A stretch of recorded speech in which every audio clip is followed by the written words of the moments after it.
Om Swastiastu. Om Swastiastu. Assalamualaikum warahmatullahi wabarakatuh. Salam sejahtera bagi kita semua. Shalom, Namo Buddhaya, Rahayu, Rahayu, Rahayu. Halo sahabat Bisma dari Tabanan untuk Nusantara. Sahabat Bisma bertemu kembali dengan kita dalam program inovasi Kantor Kementerian Agama Kabupaten Tabanan, yaitu Bisma Podcast. Bincang santai, materi agama. Sahabat Bisma, bagaimanakah kabarnya hari ini? Semoga selalu dalam keadaan yang sehat dan berbahagia. Berjumpa kembali dengan saya, dan pada hari yang cerah ini, di sebelah saya sudah ada seorang narasumber yang sangat luar biasa. Beliau adalah Imade Danu Tirta, penyuluh agama Hindu pada Kantor Kementerian Agama Kabupaten Tabanan. Sahabat Bisma sangat berbahagia sekali pada Kantor Kementerian Agama Kabupaten Tabanan telah memiliki generasi muda yang telah mendapatkan gelar doktor. Sangat luar biasa sekali, Bli Danu.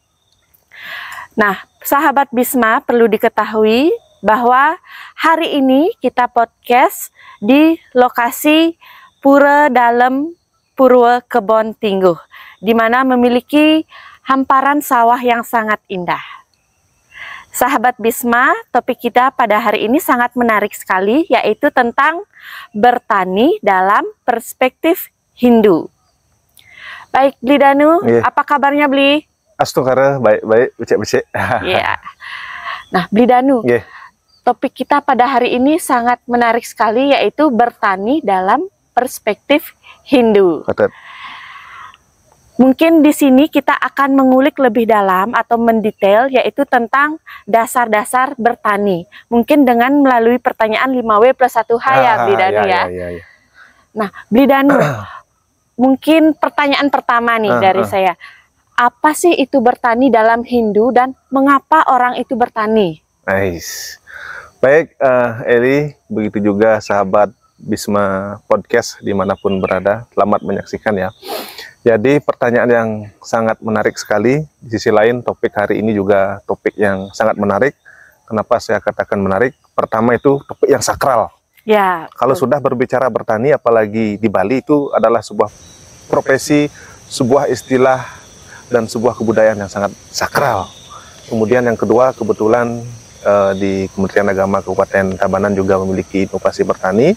Dan di Tabanan pula, jargon profesi masyarakat Tabanan adalah petani, pertani. Makanya ada istilah Tabanan sebagai lumbung padi. Oh, lumbung padi. Ya, lumbung padi. Di mana datangnya padi ya pasti dari hasil bertani. Nah, baik, terkait dengan pertanyaan tadi, benar ya, karena pada sesi kali ini mungkin sesi pertama membahas bertani dari sisi perspektif Hindu, sehingga mari kita bincangkan secara sederhana, secara santai terkait dengan bertani itu sendiri. Mungkin tidak terlalu jauh mendalam gitu ya. Kalau ibarat kita menilik sebuah buku, jangan dulu langsung ke isi buku. Kalau yang pertama, mari baca abstraksinya, mari baca kata pengantarnya, dan mari simak daftar isinya. Nah, begitu juga yang kita akan sampaikan saat ini. Seperti yang Eli katakan, mari kita coba telisik, mari kita coba diskusikan bertani dari pendekatan pertanyaan 5W1H mungkin yang mendekati kan gitu ya. Eli, terkait dengan pertanyaan tadi, jadi apa dan mengapa? Jadi Hindu itu tentunya memandang kegiatan bertani itu adalah sebagai kegiatan yang tergolong sebagai karma yoga. Kenapa dikatakan sebagai karma yoga? Itu adalah profesi, itu adalah jalan karma bagi orang yang lihai, bagi orang yang memiliki kompetensi di bidang bertani. Jangan katakan orang bertani itu jelek, tidak. Bisa dikatakan orang yang masih menekuni profesi bertani, menjalankan karma yoga dalam konteks kegiatan bertani, itu adalah profesi yang luar biasa. Karena keberadaan kita, Eli, saat ini kita mampu berdiskusi. Nah, kalau tidak ada asupan energi berupa nasi di pagi hari yang disumbangkan oleh petani, kita tidak bisa ada di sini. Ya. Jadi petani, apa itu petani adalah bagian dari karma yoga yang luar biasa berjasanya. Itu yang pertama. Kemudian yang kedua, bertani itu adalah sebagai kebudayaan yang sakral. Apalagi kita di Bali, dalam Hindu, Makanya ada yang mengatakan bahwa Hindu di Bali identik dengan kebudayaan bertani. Bukan Hindu di Bali berasal dari kegiatan bertani, bukan, tapi identik dengan kebudayaan bertani. Kenapa demikian? Karena antara kehidupan beragama Hindu di Bali dengan kegiatan bertani itu pada zaman dahulu terlebih lagi ya, itu sangat relevan, sangat berkaitan. Dan banyak sekarang warisan-warisan tradisi kita di Hindu itu memang lahir dari sela-sela masyarakat petani, sela-sela masyarakat Hindu yang berprofesi sebagai petani ketika menyelesaikan kegiatan bertaninya. Makanya ada sangyang-sangyangan, kemudian tradisi-tradisi permainan tradisional yang menjadi penghias daripada kehidupan beragama Hindu itu asalnya dari kegiatan bertani. Nah, kemudian yang ketiga, apa itu bertani? Bertani ini adalah sebuah profesi yang mampu memberikan inspirasi bagi perilaku diri. Makanya dalam sumber Kekawin Nirartha Prakerta disebutkan bahwa profesi petani itu dijadikan sebagai inspirasi bagi orang-orang yang akan meningkatkan kualitas batinnya. Kenapa demikian? Karena karena bertani itu pertama membutuhkan keteguhan komitmen. Kemudian banyak kegiatan yang harus dilalui. Kemudian banyak tantangan yang harus disikapi dengan rasa sabar. Begitu juga dengan orang yang akan melaksanakan upaya meningkatkan keteguhan batin. Maka begitu pula analoginya seperti orang bertani. Nah, sehingga dapat disimpulkan bahwa apa itu bertani? Yang pertama adalah sebagai karma yoga, yang kedua sebagai kebudayaan yang sakral, dan yang ketiga sebagai profesi yang sangat utama dan mampu menginspirasi peningkatan kualitas. Profesi lainnya juga. Ya, diri. Mungkin demikian, Eli, terkait dengan pertanyaan apa dan mengapa orang itu bertani dalam perspektif Hindu. Nah, jadi begitu sahabat Bisma, sudah dijelaskan tadi apa itu bertani dan mengapa orang itu bertani dalam agama Hindu. Seperti yang dijelaskan oleh Blidanu tadi, bahwa bertani itu merupakan salah satu bagian dari karma yoga. Dari karma yoga. Yang dimana jalan mendekatkan diri kepada Tuhan dengan melalui bekerja. Kemudian tadi juga sempat dijelaskan bahwa petani itu bisa menjadi inspirasi. Mengapa demikian? Karena seperti sikap petani itu, komitmennya, kemudian kesabarannya dalam menghadapi tantangan itu bisa menjadi inspirasi bagi pekerjaan yang lainnya. Nah, tadi sudah dibahas apa dan mengapa. Kemudian sekarang di mana, Blidanu? Di mana? Di mana orang itu bertani sebaiknya dalam agama Hindu, Blidanu? Terkait dengan pertanyaan di mana sih orang bertani? Ya, ini di belakang kita di tempat orang bertani. Ini sekarang tempat kita berdiskusi ini juga bagian dari jawaban di mana orang itu bertani. Nah, kalau dalam kebudayaan Bali, bertani itu dilakukan di dua tempat. Nah, yang pertama ada yang disebut dengan subak abian. Yang kedua ada yang disebut dengan subak basah. Subak basah. Subak abian itu artinya ladang. Berarti di mana kita bisa bertani ya di ladang salah satunya. Nah, ini salah satu konteks ladang seperti ini. Ini ladang tempat kita diskusi hari ini subak abian. Seperti inilah gambaran nyatanya. Kemudian yang kedua itu kita bisa bertani di subak basah. Basah itu artinya sangat identik dengan air. Sehingga apa yang identik dengan air dalam bertani? Ini di belakang. Persawahan. Sawah. Gitu. Sehingga disebut dengan subak basah. Makanya dalam sistem tata kelola subak di Bali itu ada dua. Ada subak abian, mengurusi bagaimana pola pertanian, pola agraris di perladangan, perkebunan. Kemudian juga di subak basah yang seperti di belakang ini. Dan sangat membanggakan juga seiring dengan perkembangan zaman, seiring dengan munculnya inovasi-inovasi bertani dari masyarakat, muncul pula cara-cara bertani yang mungkin masih dalam ruang subak abian maupun subak basah, akan tetapi dikemas dengan hal yang lebih modern seperti penggunaan pipa-pipa itu, tanaman hidroponik. Hidroponik, ya betul. Itu juga dapat dikategorikan sebagai cara bertani yang modern, akan tapi masih masuk di dalam ruang subak abian maupun subak basah. Nah, itu jawaban mengenai di mana kita bisa melakukan kegiatan bertani. Jadi podcast kita pada hari ini sangat menarik sekali ya, Blidanu. Sangat sesuai lokasi dan Ya. tema yang kita ambil, sangat sesuai antara teks dan konteksnya. Ya, betul. Nah, di mana sudah sekarang siapa yang boleh bertani dalam agama Hindu, Bli Danu? Ya. Mungkin bisa dijelaskan. Baik, jadi kalau pertanyaannya siapa sih yang boleh bertani, ya siapa saja boleh bertani, asalkan dia pertama syaratnya mau dulu. Kalau tidak mau bertani susah. Berarti ada harus kesadaran, dan siapapun itu bisa melakukan profesi bertani. Nah, kalau profesi bertani, kalau kita rujuk dalam konsep warna gitu, artinya warna itu pengklasifikasian masyarakat berdasarkan profesi. Jadi petani itu masuk di warna sudra. Sudra warna. Jadi di sana petani, tukang, itulah terkait dengan siapa yang melaksanakan petani itu adalah kalangan sudra wangsa. Jangan sekali-kali kaitkan sudra, sudra warna. Jangan sekali-kali kaitkan sudra warna ini dengan kasta. Ya, jangan, karena semuanya itu sejajar gitu. Begitu juga dengan petani. Jadi petani juga memiliki kompetensinya tersendiri di sana, juga mampu berkontribusi dan memiliki posisi penting dalam kehidupan yang lainnya, termasuk dengan hubungannya dengan warna-warna lainnya. Yang penting sekarang di sini adalah bagaimana kalau kita ingin bertani, kesungguhan niat, kemudian adanya lahan yang akan diolah, itulah yang mendukung kualitas SDM dalam melakukan pertanian.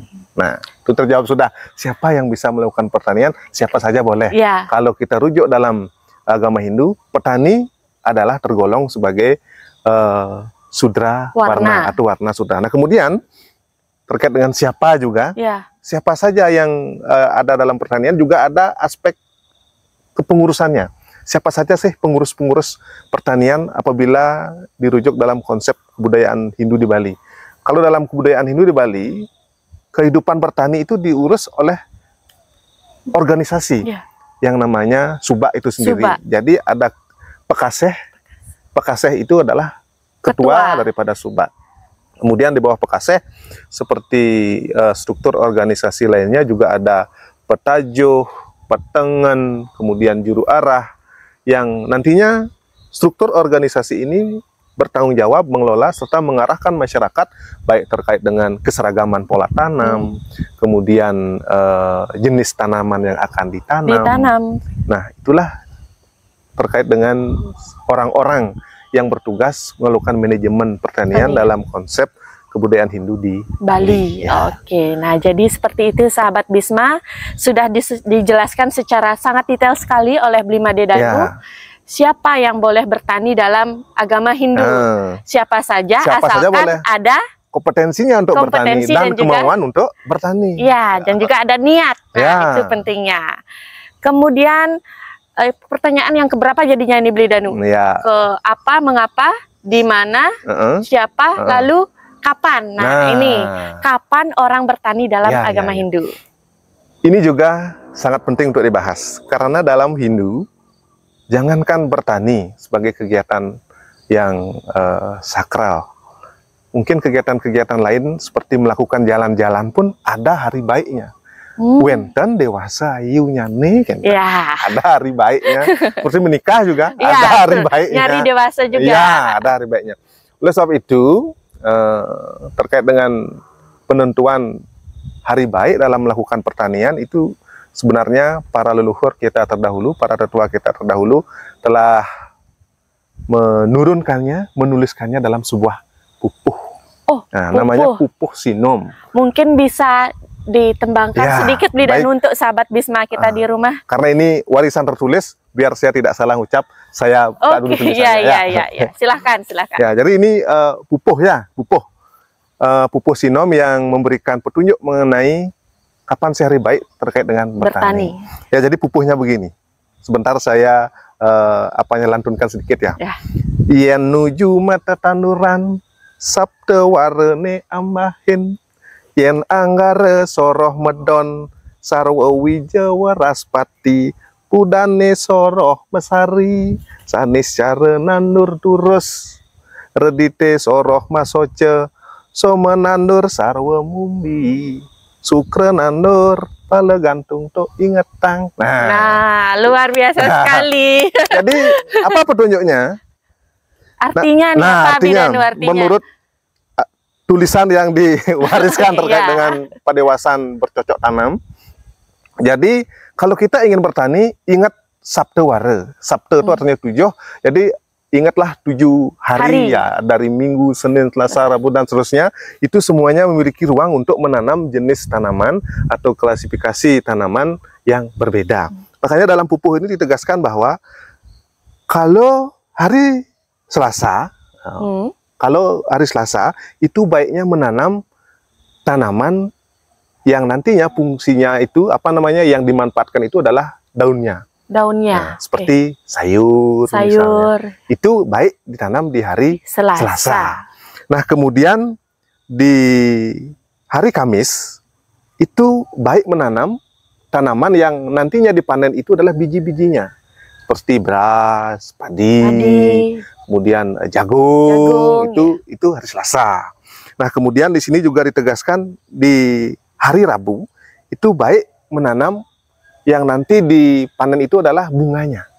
Mungkin menanam bunga pacah, bunga apa misalnya lagi yang sering digunakan untuk sedap malam dan segala bentuk tanaman yang hasil panennya nanti itu berbentuk bunga ya, mesari, sari itu bunga artinya. Ya. Kemudian di hari Sabtu itu baik untuk menanam sarwo turus. Turus kalau zaman dulu turus itu semacam pagehan yang dijadikan pembatas, artinya yang isi penopang. Yang ditanam dengan cara menanam batang. Kalau Eli tahu orang tanam misalnya pelawe untuk pagehan. Itu baik di hari Sabtu. Sanis cara. Nah, kemudian di hari Minggu itu baik untuk menanam segala bentuk tanaman yang nantinya hasil panennya itu adalah soroh mesoce. Mesoce artinya ada ruasnya, ada buku-bukunya seperti bambu. Bambu itu baik ditanam di hari Minggu. Makanya ada kepercayaan hari Minggu jangan menebang bambu. Ya, gitu.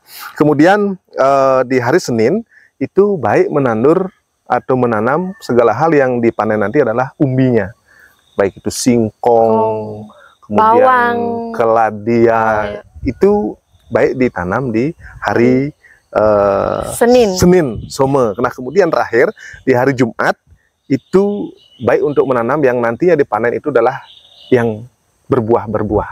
Yang berbuah. Misalnya anggur, yang sarwe, pale gantung, yang nanti hasilnya itu menggantung gitu. Itu baik ditanam di hari Jumat. Nah, itu warisan leluhur terkait dengan hari-hari baik melakukan kegiatan bertani. Bercocok tanam.